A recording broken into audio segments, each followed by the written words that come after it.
What defines a mother? Is it blood, or is it the fierce, unwavering choice to protect a child against all odds? For Serafina Hayes, a lone widow on the brutal Arizona frontier. That choice came in the thunder of a raid with the cries of a dying woman and the discovery of a helpless Apache baby. She saved him, raised him as her own, and hid his identity from a hostile world. But secrets in the West have a way of coming back not in whispers, but like a dust storm on the horizon. This is the incredible story of how one act of compassion was repaid years later by the arrival of that very baby. At the head of 100 Apache riders ready to settle a score. The sun over the Arizona Territory in 1878 was not a gentle provider of light. It was a hammer beating down on the cracked earth until it surrendered its last drop of moisture. For Serafina Hayes, the heat was just another character in the lonely drama of her life. Her husband Franklin had been taken by a fever 3 years prior, leaving her with a 200-acre ranch, a stubborn well, and a slants that was often louder than the coyote's nightly serenade. The Hayes Ranch was an island wedged between the burgeoning town of Redemption and the vast, inscrutable lands the Apache called their own. It was a place of dangerous beauty, where the horizon bled purple and orange at dusk, but where a snapped twig could mean either a jackrabbit or a band of raiders. On that blistering August afternoon, the air grew still. It was a peculiar quiet, the kind that precedes a storm. The cicadas ceased their shrill buzzing. The lone hawk, circling overhead, veered sharply west. Serafina, her hands chapped from mending a fence line near the southern arroyo, felt the change in her bones. She paused, wiping sweat from her brow with the back of a leather glove, her gaze sweeping the jagged mesas that clawed at the sky. Then came the sound. It started as a low rumble. A vibration felt more in the soles of her boots than heard with her ears. It grew, steadily resolving into the unmistakable thunder of a score of unshod ponies galloping at full tilt. Panic, cold and sharp, lanced through her. Raiders. She didn't run for the house. It was too far a futile gesture. Her rifle was propped against the porch. Instead, instinct screamed at her to do one thing: disappear. She scrambled down the loose rock of the arroyo, the dry creek bed offering the only conceivable cover.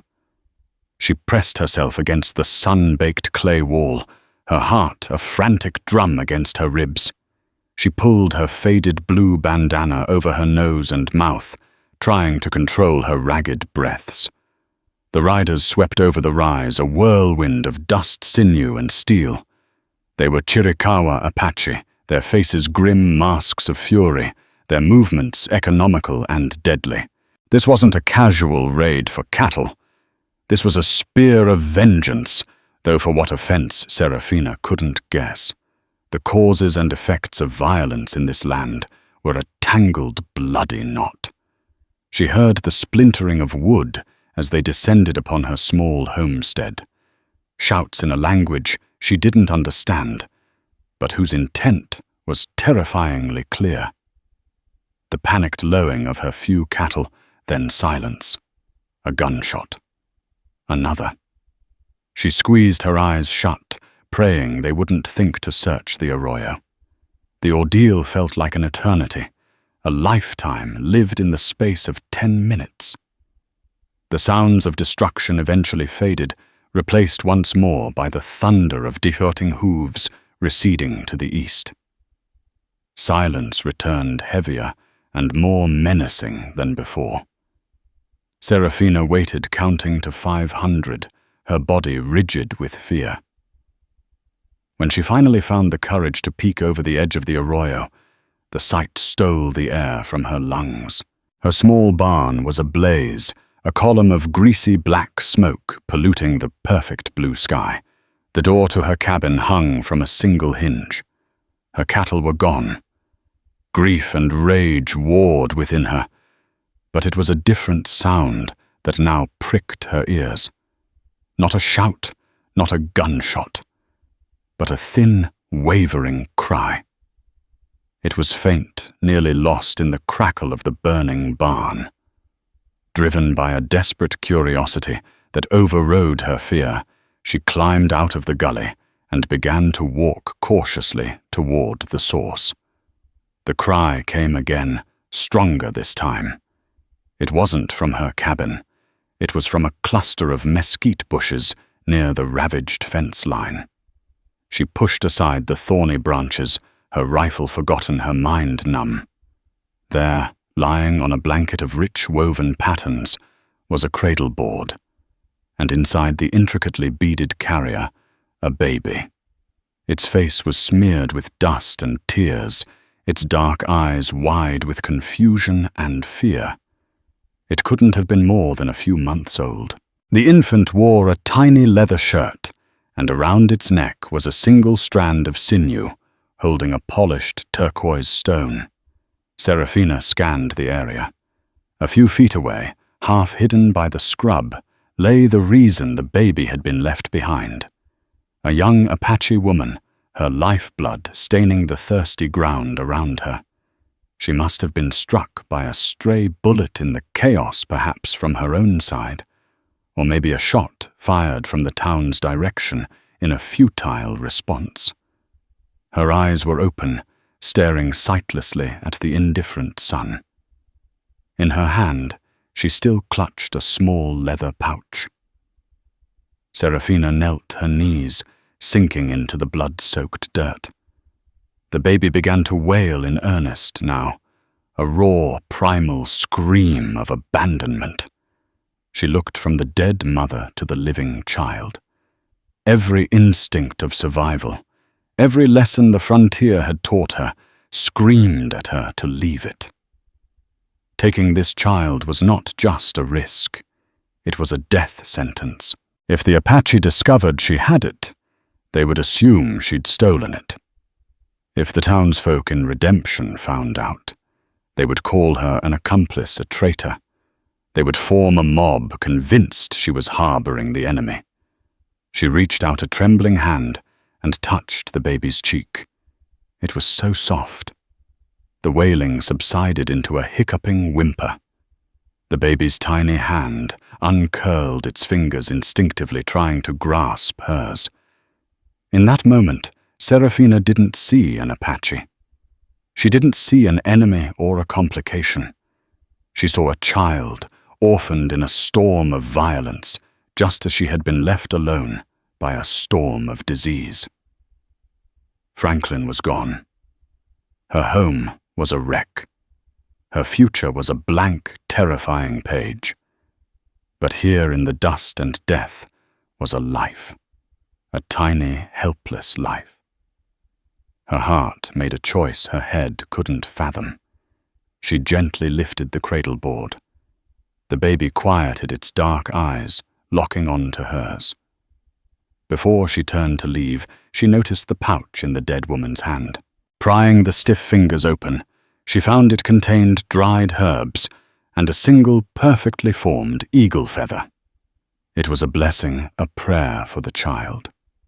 Serafina tucked the pouch inside her own shirt, a secret token for a secret son. "Hush now," she whispered, her voice rough with emotion. "Hush now. You're safe with me." Carrying the Apache baby. Serafina Hayes walked away from the ruins of her ranch and toward the ruins of her life, not knowing she had just altered the fate of the entire territory. 17 years can turn a sapling into a shade tree, and a secret into a crushing weight. For Serafina Hayes, it had done both. The boy she had taken from the dust was now a young man, tall and lean, with eyes that held the deep, knowing darkness of his ancestors, and a smile he had learned from her. She had named him Leo. It was a simple, strong name, one that wouldn't draw questions. In the official town ledger filled out by a skeptical Sheriff Marcus Cole, he was listed as Leo Hayes, orphan, a distant nephew of her late husband, brought to her after his parents perished in a wagon fire back east.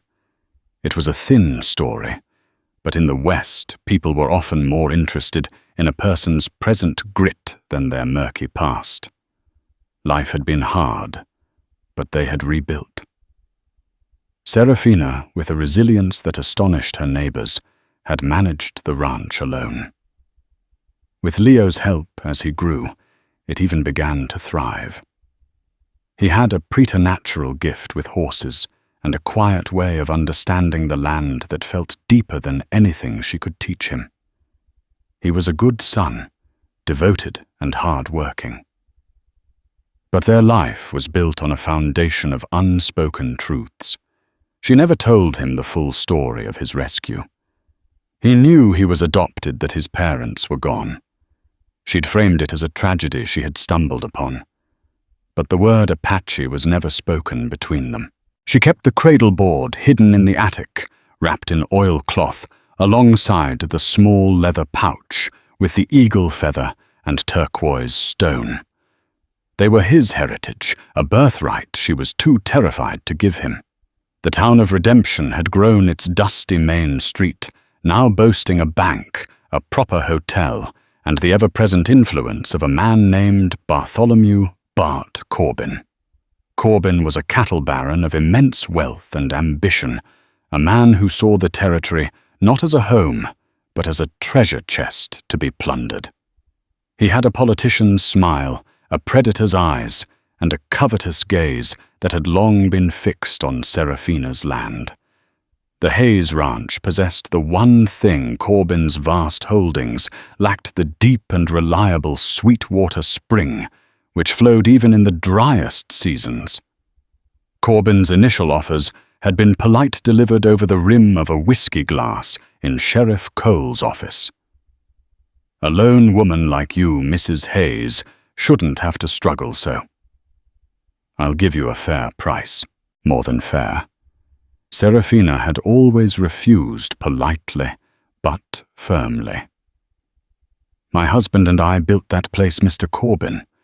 It's my home. It's not for sale. As years passed and Leo grew from a bull into a capable young man, Corbin's methods grew less courteous. Fences were mysteriously cut, allowing his cattle to graze on her land and drink from her spring. A new ranch hand she hired was beaten senseless on the road from town and warned to stay away from the Apache lover. The whispers in town were a constant poison. Leo felt them most acutely. He was the widow's boy, the dark-skinned nephew. He was quicker, stronger, and smarter than many of the town boys, which only fueled their resentment. He endured the taunts and the sidelong glances with a stoicism that broke Serafina's heart. He never fought back with his fists, but with a quiet dignity that seemed to infuriate his tormentors even more. "Why do they hate us, Mama?" he asked one evening, his knuckles white as he gripped a pail of water. He was 16 then. A group of boys had cornered him behind the general store, calling him a half-breed. Serafina's hand paused from kneading bread dough. She looked at his proud, sharp profile, the high cheekbones and straight black hair that she could never explain away with stories of distant relatives. "They don't hate us, Leo." She lied, her voice softer than she intended. "They're ignorant. They fear what's different. What's so different about me?" He pressed his gaze unflinching. It was the question she had dreaded for 16 years. "Nothing," she said, turning back to her dough. "You're my son. That's all that matters." The lie felt like ash in her mouth. The breaking point arrived on Leo's 17th birthday.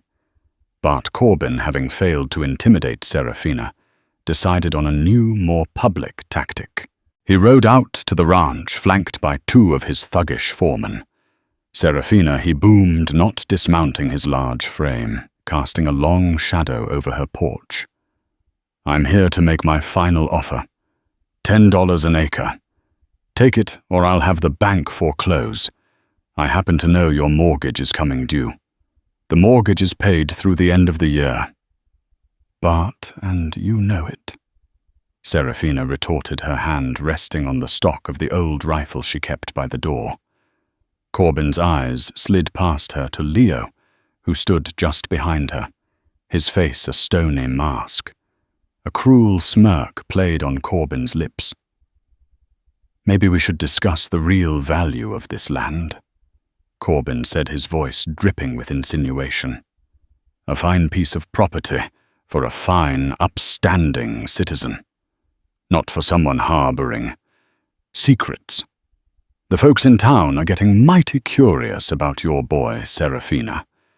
He doesn't look much like a Hayes. He looks like one of them. The very same kind that raided this valley 17 years ago." The air went cold. Serafina felt the blood drain from her face.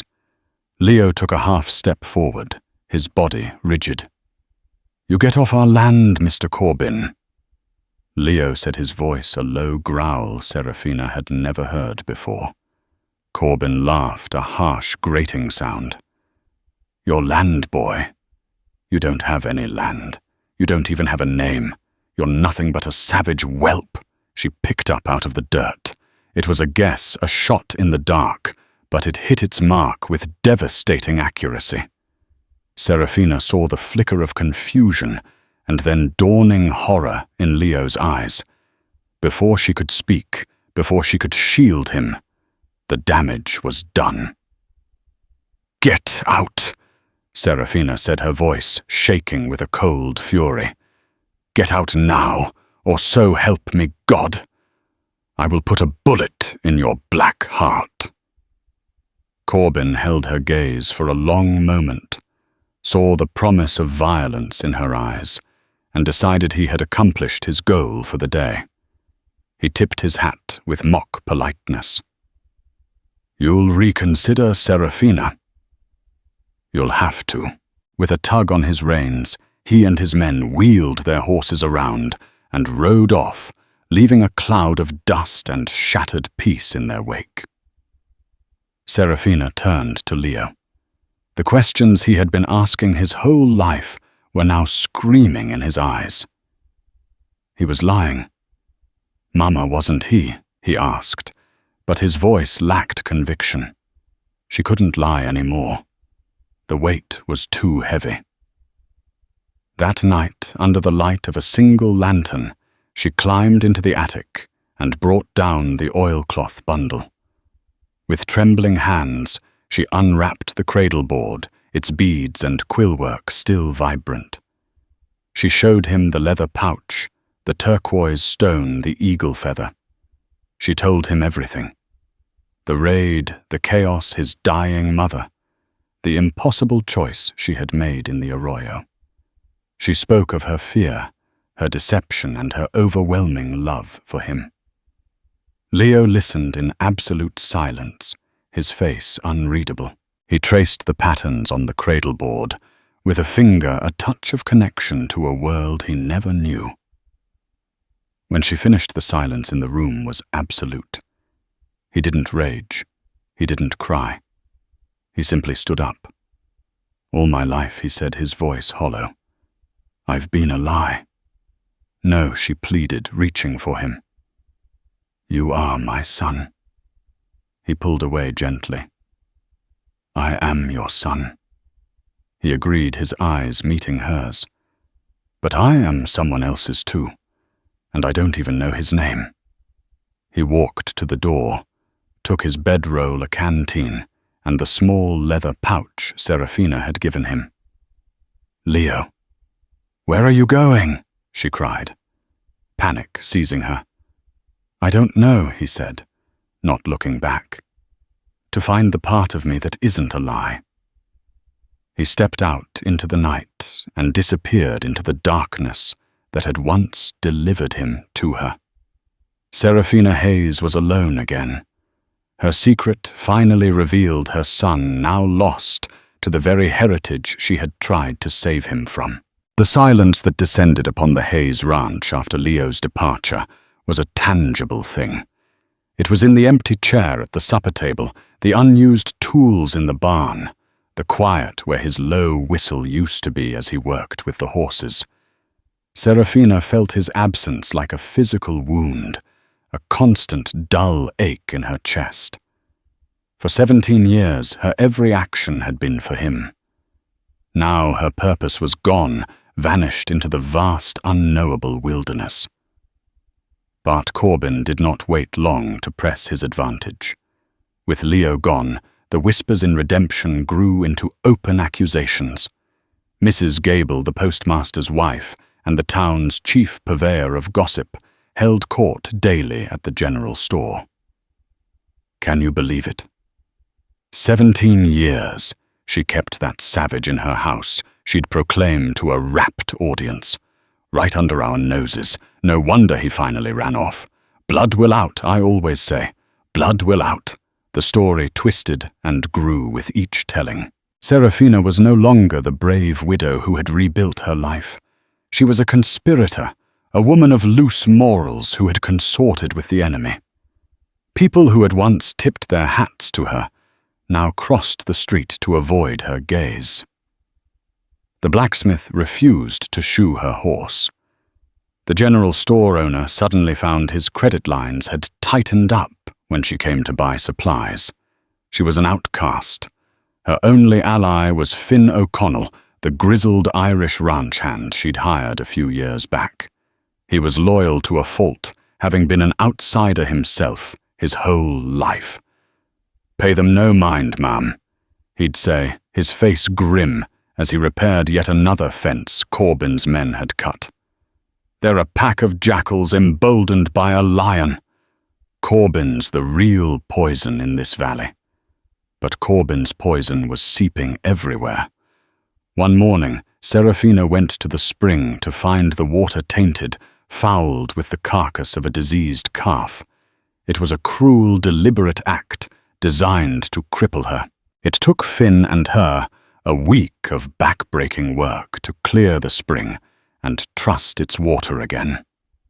The final blow came in the form of a registered letter from the bank in Prescott. It was a notice of foreclosure. Corbin, a major shareholder in the bank, had manufactured a series of fictitious defaults and called in her entire loan, due in 30 days. It was an impossible sum. He had her cornered. Sheriff Marcus Cole rode out to the ranch, his face etched with weary resignation. He was a man who believed in the law, but he was learning that the law was a tool easily bent by money and power. "Sarah, I'm sorry," he said, twisting his hat in his hands on her porch. "I went to the judge. I told him this was Corbin's doing, but the paperwork is all legal. Forged, I'm sure, but legal on its face. My hands are tied." "So that's it?" Seraphina asked, her voice flat. "He just wins. He takes my home, the land. Franklin died for the place I raised my son. He's offered to buy the debt." Cole admitted, unable to meet her eyes. "It means you'd walk away with a few $100. It's better than nothing." "Nothing is what he deserves," she spat. "This isn't about money, Marcus. It's about theft. It's about him trying to erase me." "I know," the sheriff said softly, "but I can't stop it. In 30 days they'll send a federal marshal to execute the order. If you resist, you'll be arrested." After the sheriff left, Seraphina stood on her porch looking out at the land that was her entire world. She saw the ghosts of her life everywhere. Franklin digging the post holes for this very porch, a small Leo falling from the pony she'd bought him, his tears quickly turning to determined resolve. This land was not just dirt and rock, it was memory. It was her soul, and she would not let Bart Corbin have it. A different kind of resolve settled over her soul and hard as iron.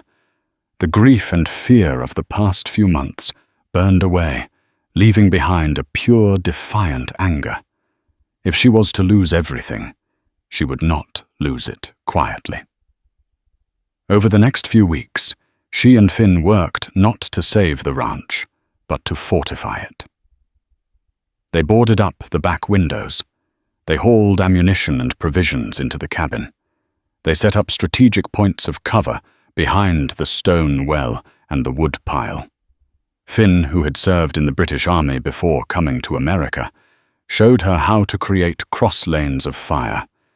"If they want a fight, ma'am," he said, checking the action on his Spencer rifle. "We'll give 'em one they won't soon forget." The 30 days passed like a dream. On the final morning, Serafina woke before dawn. She put on a simple, durable dress, braided her graying hair tightly, and sat in her rocking chair on the porch, her husband's old Winchester rifle across her lap. Finn took up a position in the hayloft of the new barn, his own rifle resting on a bale of hay, his view covering the main approach to the house. The sun rose, painting the sky in fiery strokes. The air was still and pregnant with violence.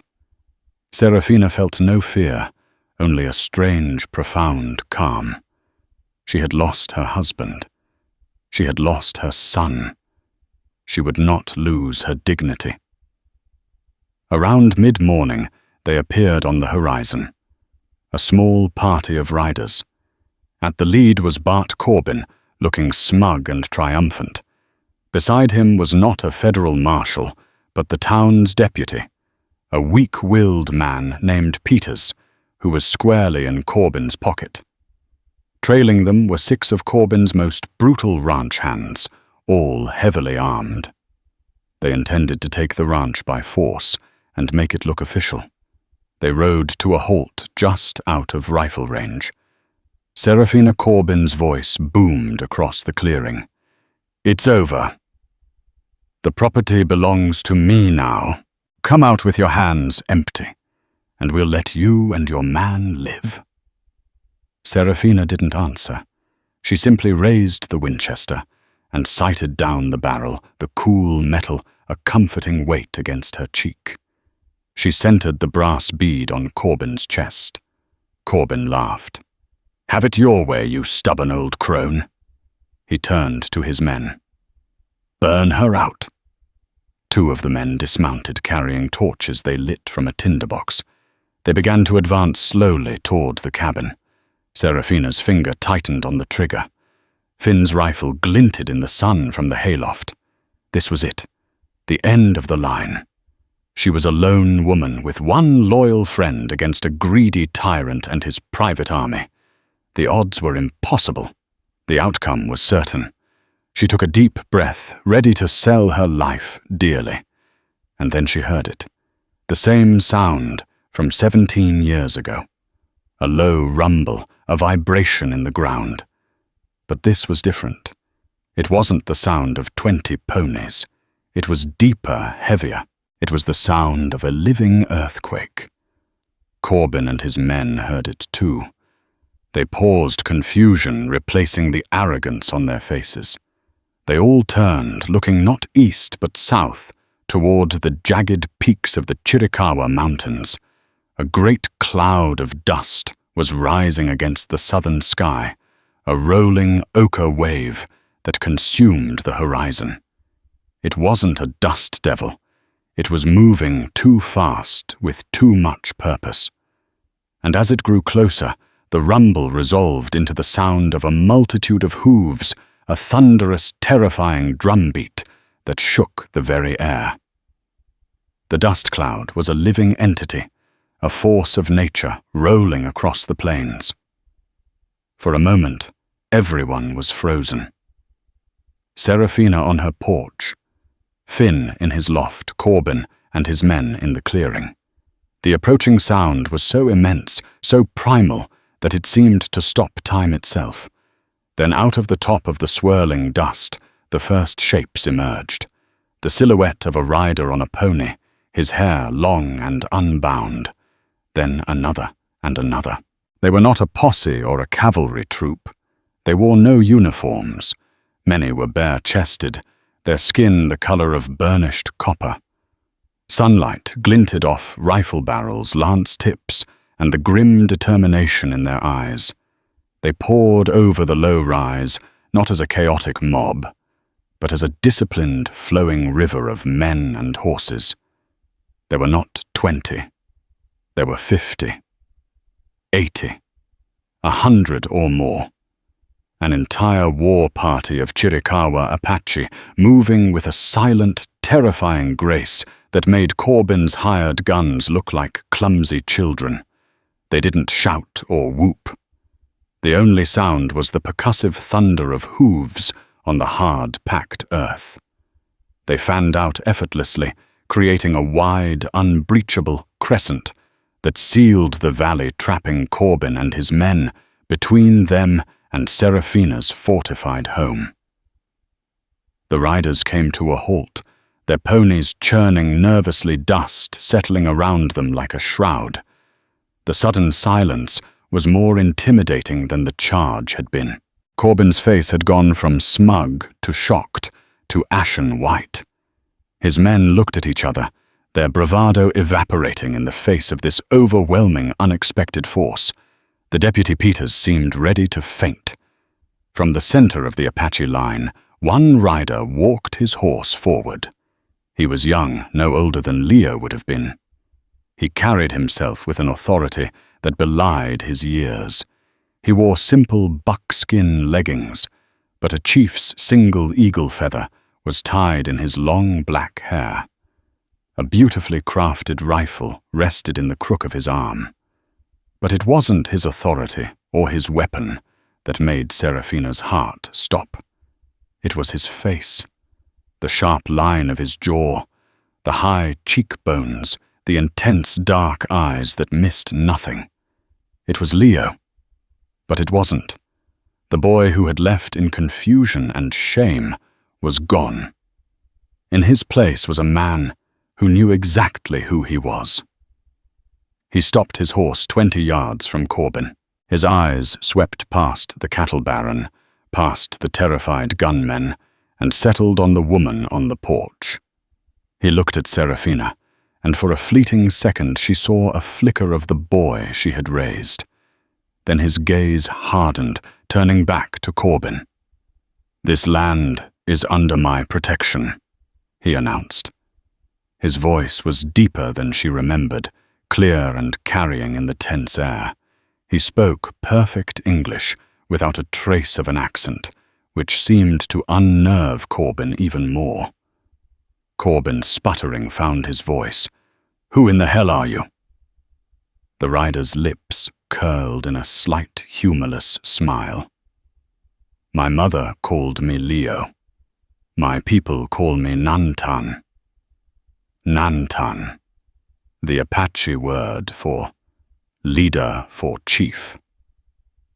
"This is a legal matter, boy," Corbin blustered, gesturing with the foreclosure notice as if it were a shield. "This is settler land, governed by United States law. You have no say here." Nantan's gaze was cold. This was Apache land long before the United States existed. "It is the land of my mother," he said, nodding almost imperceptibly toward Serafina. "And you are not welcome here." "Your mother," Corbin stammered, his eyes darting from Nantan to Serafina and back again, the horrifying truth finally dawning on him. The savage whelp he had mocked had returned, and he hadn't come back alone. "She gave me my life," Nantan said simply. "I am here to ensure she keeps her home. You will leave now."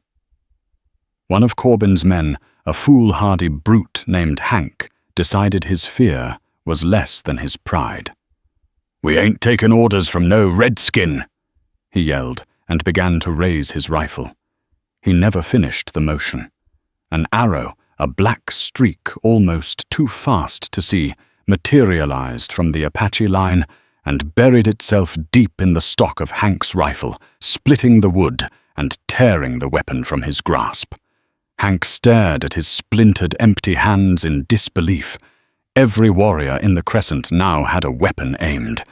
The air crackled with deadly intent. Nantan hadn't moved. He hadn't even looked at Hank. His eyes remained locked on Corbin.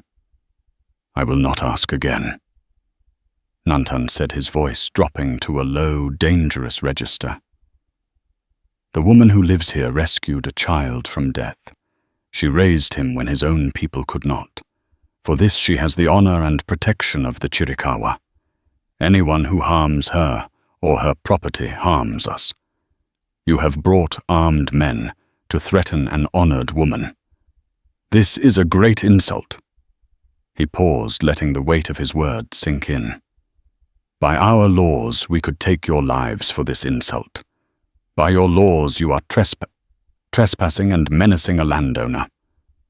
By any law, you are wrong." He gestured with his chin toward the road back to redemption. "Go.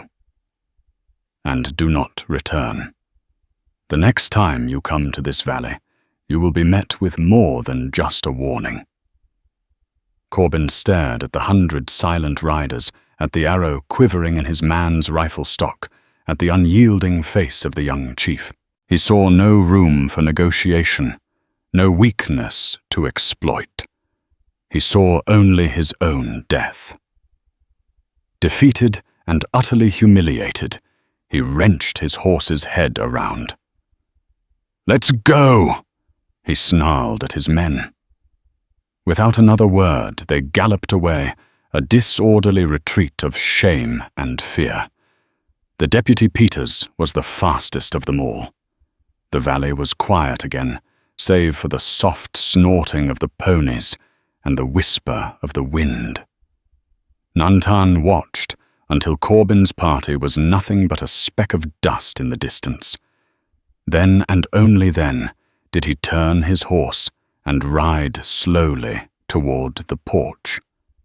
He dismounted and stood at the bottom of the steps, looking up at the woman who had saved him. The rifle was still across her lap, but her hands were trembling now. Tears streamed freely down her face. He saw the rifle the fortified windows and understood instantly what had been about to happen. His face softened, the hard mask of the chief replaced by the expression of a son. "Aina," he said softly, using the Apache word for mother. "I came as fast as I could." Serafina let the rifle slide from her lap, the clatter on the wooden porch breaking the spell. She stood up on unsteady legs and walked down the steps. She stopped in front of him. This man who was her boy. This stranger who was her son. She raised a trembling hand and touched his face just as she had done in the arroyo all those years ago. He was real. He was here. He had come back for her. The 100 riders remained where they were, a silent, watchful perimeter. They were not an occupying army. They were a shield granting a small pocket of peace in the center of the valley for a reunion that bridged 2 worlds. Serafina couldn't speak. She just looked at him, tracing the lines of his face. He was broader in the shoulders, his features sharpened by hardship and resolve, but his eyes were the same. They held the same depth, the same soul she had known since he was an infant. "How?" she finally managed to whisper. "How did you find them? How did you become this Nantan?" Led her to the porch steps, and they sat down, the wary eyes of his warriors still upon them. Finn, seeing the situation, had resolved itself, quietly descended from the loft, keeping a respectful distance. "When I left, Nantan," began his voice low. "I had nothing but the pouch you gave me, and a name I didn't know. I walked south into the mountains. I didn't know what I was looking for. I think I was just looking for a place that felt true. He described weeks of near starvation, of surviving on instinct, and the faint echoes of a life he couldn't remember. He was eventually found by an Apache hunting party. They were suspicious, seeing a boy dressed in settler's clothes, but with the face of one of their own. They took him to their leader, an old, wise chief named Cochise. I showed him the turquoise stone and the eagle feather. Nantan continued. When Cochise saw them, he grew quiet. He told me the story. The raid 17 years ago was not for cattle. It was to reclaim sacred land a railroad survey team had desecrated. It was a day of great anger and sorrow. Many were lost, including his own niece and her infant son. Serafina's breath caught in her throat. The baby Nantan said his eyes meeting hers was presumed dead lost in the chaos. His mother was my mother. Cochise, he is my great-uncle. The truth settled between them, immense and profound. The child she had rescued was not just any Apache baby. He was the blood kin of their most revered leader. They didn't believe me at first, he explained. But I knew things. I knew how to gentle a horse without breaking it. A skill you taught me, but it felt familiar to them. I knew the names of certain stars from the nights we spent on the porch, and I spoke of the woman with hair like the setting sun who saved me. Cochise said his niece had always said that if she ever had a friend among the white eyes, it would be someone with a fire in their hair and their heart. Over months, he proved himself. He learned the language, the customs, the skills of a warrior. He learned his given name was Taza. But they started calling him Nantan because he had a leader's mind. He learned of his people's history, their triumphs and their many sorrows at the hands of men like Bart Corbin. He found the other half of his soul. But I never forgot you, Aina, he said, his voice thick with emotion. I told them of your kindness, your strength. I told them you were not like the others, that you had raised an Apache boy as your own, protected him. In our world, there is no greater act of honor. You became a legend in our camps, the white mother of the Hayes Ranch. A few months ago, Cochise had died. With his last breath, he had named Nantan as one of his successors, a leader for a new generation, one who understood the ways of both worlds. His first act as chief was to send scouts to watch over Serafina. They told me of Corbin Nantan's voice hardened. They told me he was moving against you, that he had poisoned your well and planned to steal your land. I gathered those who would ride with me. We rode for 2 days without stopping. He looked at her, his expression full of a love and gratitude that transcended words. I could not let him take you. You are Shima, my mother. This is your home. Now it is protected. Serafina wept not from sorrow, but from a release of pressure so immense it felt like her very bones were sighing. Her son was not just alive. He was a chief, a hero. Her secret act of compassion had forged an alliance she could never have imagined. Their time was short. As the sun began to dip toward the western mesas, Nantan knew he could not stay. My place is with them now, he said, gesturing to his waiting warriors. We have our own fight, our own future to build. But my promise stands. No one will ever threaten you again. This valley will be known as a place of peace between our peoples because of you. He stood and walked over to his horse, pulling a beautiful, intricately woven blanket from his saddle roll. He brought it back and draped it over Serafina's shoulders. A gift, he said. So you will never be cold again. He then turned to a wary but fascinated Finn. "You stood with her. You have my respect." He handed Finn a long Apache-made knife in a beaded sheath. "For a friend." Finn, for the first time in his life, was speechless, simply nodding his thanks. Nantan embraced Serafina one last time. It was the hug of a man strong and sure, but in it she felt the ghost of the little boy who used to cling to her skirts.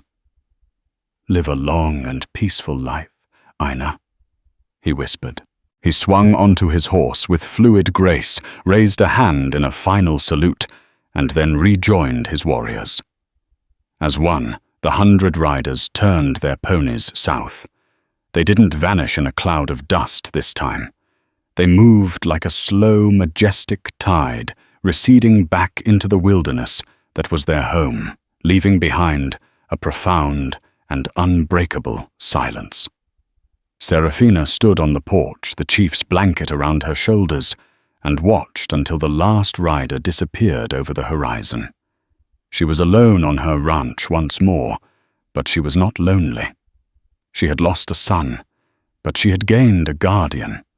Her quiet life had been shattered, but in its place stood a legacy of courage and a bridge between two worlds, all born from a single defiant act of love. After the last rider had merged with the horizon, the valley fell into a silence so profound it seemed to have weight. The air, which moments before had been thick with dust and tension, was now clean and still.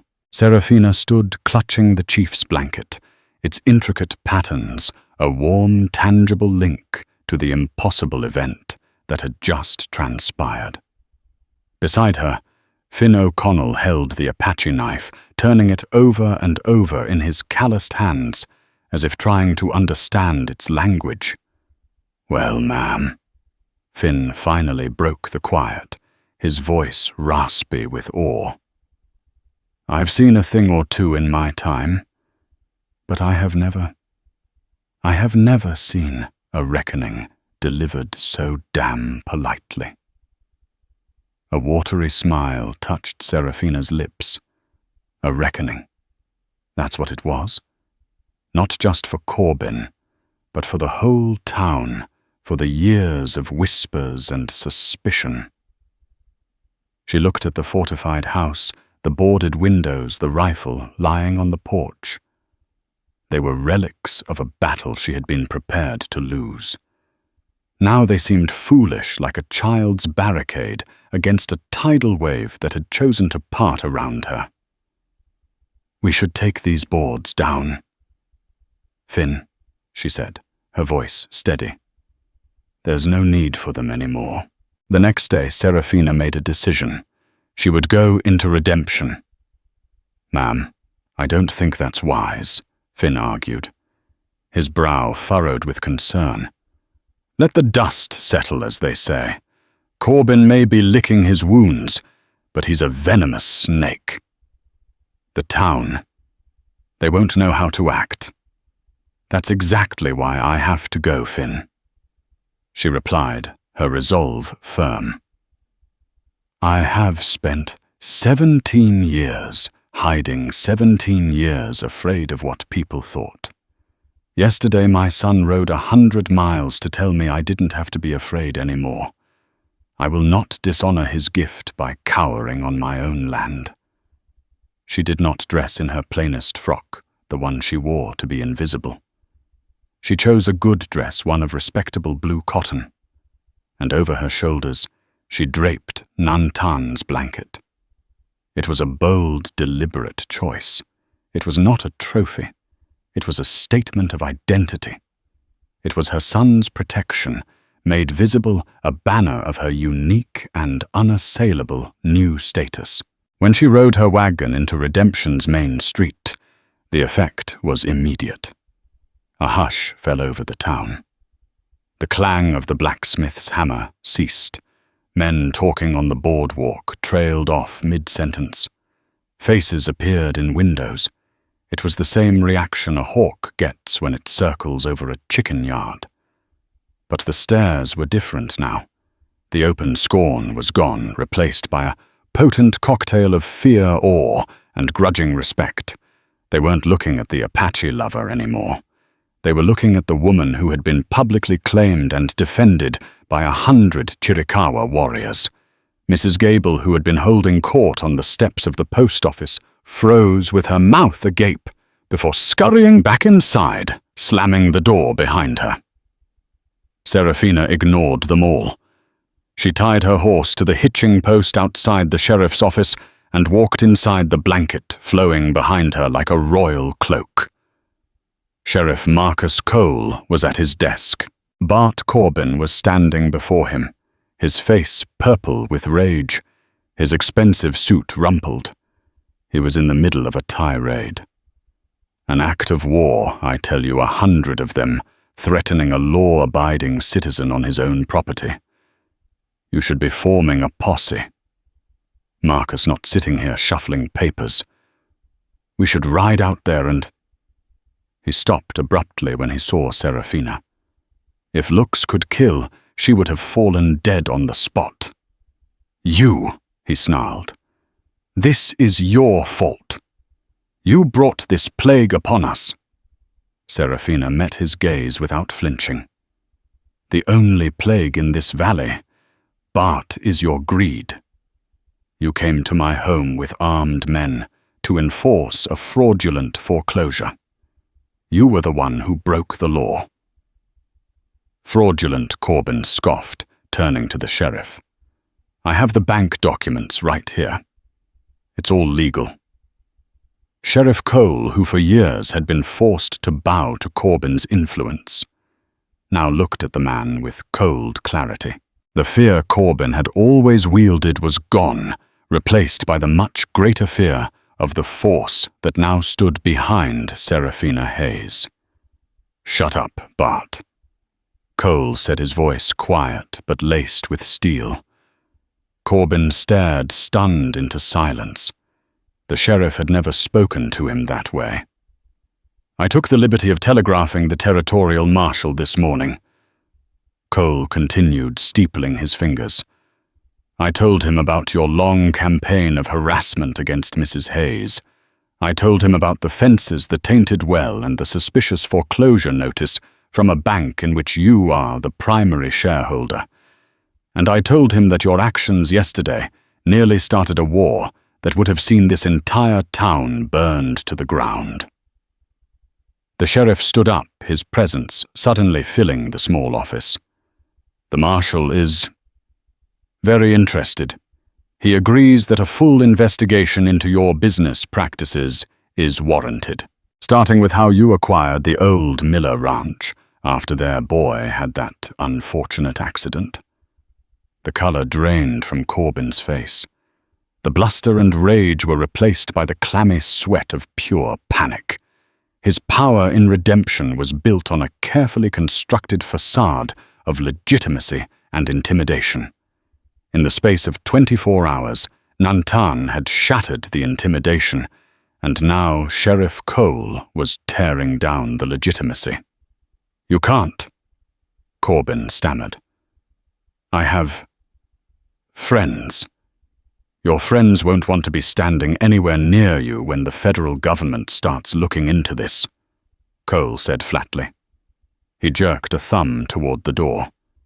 Get out of my office, Bart, and I suggest you get your affairs in order. Defeated Corbin stumbled out of the office. He stood on the boardwalk, a man suddenly stripped of his power. The townsfolk watched him no longer with fear, but with the contempt reserved for a deposed tyrant. He was the man who had almost gotten them all killed. His reign in redemption was over. Serafina nodded to the sheriff. Thank you, Marcus. Don't thank me, Cole said, slumping back into his chair, looking exhausted but relieved. Thank your son. He gave me the cover I needed to finally do the right thing. He gave all of us a second chance. When Serafina stepped back onto the street, The atmosphere had changed again. The store owner, Mr. Harris, who had refused her credit just weeks ago, hurried over. "Mrs. Hayes," he said, wringing his hands. "Anything you need, it's on the house. A misunderstanding, you see. These difficult times." Serafina just looked at him. "That won't be necessary, Mr. Harris. I pay my own way." She walked into his store, bought her supplies, and paid in cash, the transaction observed in reverent silence by the other customers. She returned to the ranch as the sun bled orange and purple across the mesas. The land felt different. It was no longer a place of struggle and isolation. It was a sanctuary, a kingdom of 200 acres with an unbreachable wall of mountains and memory. She stood on the porch, the evening breeze cool on her face, and looked south toward the Chiricahua peaks. She couldn't see them, but she could feel them. She could feel him. The echo of 100 horses still resonated in the soil, a promise that she was and always would be protected. Her son was gone, but for the first time in 17 years, Serafina Hayes was truly home.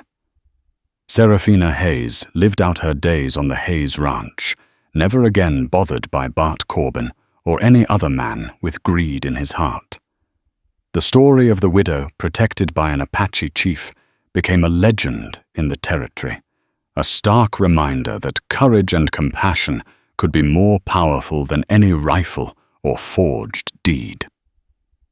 Her son Nantan became a great leader, known for his wisdom and his fierce desire for a just peace. They never lived together again, but their bond, forged in violence and sealed by love, forever changed a small corner of the American West. What would you have done in Serafina's place? Would you have risked everything for an orphaned child, the supposed enemy? The choices made on the frontier weren't just about survival. They were about the kind of world people wanted to build.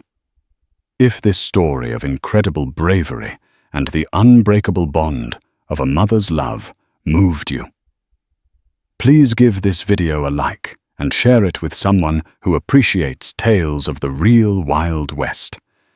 And don't forget to subscribe and hit the notification bell so you won't miss our next story from the pages of history.